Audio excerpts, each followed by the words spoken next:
ارہم قرآن academy کے ناظرین، السلام علیکم ورحمۃ اللہ وبرکاتہ۔ معزز ناظرین، غم اور فکر سے نجات کے لیے نبوی نسخہ ہے۔ اس ویڈیو میں حضرت انس بن مالک رضی اللہ تعالی عنہ فرماتے ہیں کہ نبی کریم صلی اللہ علیہ وآلہ وسلم جب نماز سے فارغ ہوتے تو دایاں ہاتھ سر پر پھیرتے اور فرماتے: بسم اللہ الذی لا الہ الا هو الرحمن الرحیم، اللہم اذہب عنی الہم والحزن۔ اللہ کے نام سے شروع کرتا ہوں جس کے سوا کوئی اور معبود نہیں، وہ بڑا مہربان اور بہت رحم کرنے والا ہے۔ اے اللہ، تو ہر فکر اور غم کو مجھ سے دور فرما دے۔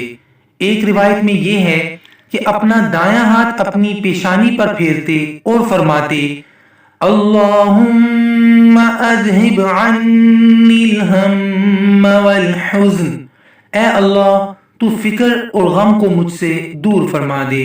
آمین ثم آمین۔